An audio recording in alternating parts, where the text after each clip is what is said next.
Hello! Some of you did ask me if I would show you how to make a sweet potato and a chickpea curry. So that's what we're doing today. Let's get right into that video now. It's been done in the slow cooker, so it marinates nice and slowly over the course of the day because it's way too hot for me to do anything like put on a pan or put on the oven. So let's get right into that slow cooker chickpea and sweet potato curry. So here's the ingredients for this sweet potato and chickpea curry. I've already opened the can of chickpeas there and they're in the slow cooker already. So there they are in the bottom. I have also got some courgettes. I probably won't put all those in. I'll probably put one and a half in. I've got an aubergine and I've obviously got a bag of sweet potatoes, and again they won't all go in, maybe 2 or 3 of those just for me on my own.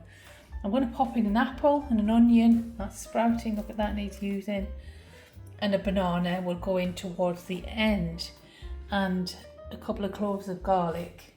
I'll be adding some coconut milk, and then towards the end of cooking I might pop in the rest of these sultanas, and I'm definitely going to be adding some curry powder.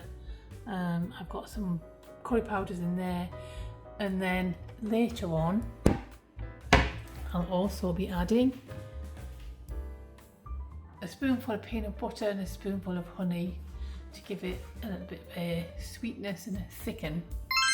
So in terms of the veg, I'm putting in the vegetables that I've shown you, the aubergine, the courgettes, etc.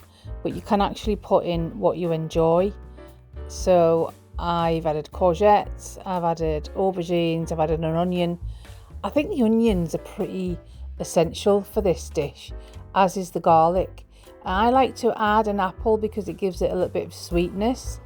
I think fruit in a curry can be really nice. It just makes that blend of spices and sweetness really tasty. So I often add an apple in there. I don't know about you, but I like my curry mild to medium. I'm not a fan of things that are very hot, so I tend to use milder spices, but this one turned out a little bit stronger than I would normally have, and that's because my daughter bought me some lovely new curry powder, and I don't think I realised the strength of it, and I just bunged it in. I'm not a one for measuring. I just kind of throw things in and think that'll do. But it was very nice anyway, and I always add some turmeric to the pot. I think it gives it a nice colour, and I understand turmeric's really good for you. The sweet potatoes need to be diced. You don't want them too small because they do go quite soft once they're cooking, and I don't think you want to cook them for too long, so I normally cook them for about, I'm going to say 4 to 5 hours, until the sweet potatoes are just starting to become tender. If you leave them too long, they will just turn to mush, and that's okay if you like that sort of thing, but if you like them with a bit of texture, then I would suggest you don't leave them overly long in the slow cooker. And an essential bit is always a little bit of garlic. You can crush it if you like, but I find it easier just to chop. And then what I'm going to do after I've finished putting the garlic in is I'm going to add my spices. So there's my turmeric powder going in, and I'm using the last of a bag that I've had for quite a while there. That's just going in. And I'm going to start adding some of the spices that my daughter gave me in a moment. I always add some ground almonds. I think they give it a nice nutty flavour. I've got gram masala, that's one of the spices that my daughter's given me, and that gives it quite an aromatic blend.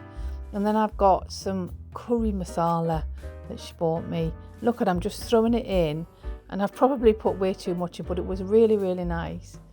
And then what I'm going to do is I'm just going to sort of mix that, blend it a little bit, so that all the spices are nicely spread out over the dish.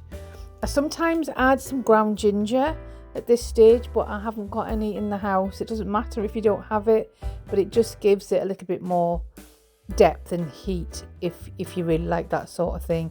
So give them a good turn over, make sure everything's covered in the curry spices, and then I'm going to add some coconut milk. Now you can add whatever liquid you want, but please remember in a slow cooker that if you add too much liquid, you just get a watery mess. So I add a can of coconut milk and I give that a stir, and then make sure it's all nicely blended in. You can use things like yogurt or cream if you really want to, but I find the coconut milk gives it a nice flavour. So I'm going to switch that on, and I'm going to put the slow cooker on to low, just to make sure that it marinades rather than I don't want to cook on too high. And then I'm going to pop the lid on, and I'm going to leave that to simmer for about 4 to 5 hours. Towards the end of cooking, I also add a teaspoon of honey and a tablespoon of peanut butter. And there's the curry in the slow cooker, all finished. I actually chopped a banana into it, and I'm going to leave that to rest for about 20 minutes before I serve it with some rice. I'm going to do a taste test. Here it is. Chickpea and sweet potato curry.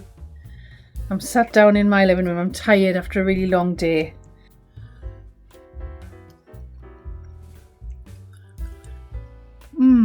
That is so nice. It is a wee bit spicy. It's spicier than I normally make it, but that's because I've added different curry powder to what I normally use, but it's very warm and aromatic. I hope you've enjoyed that. Bon appetit. Well, I hope you've enjoyed that. I hope it's been helpful for you. Let me know if you make the curry. Let me know if you make a similar curry but you do it differently. I'd be interested to know that. It's been lovely having you with me, and I'll see you again next time.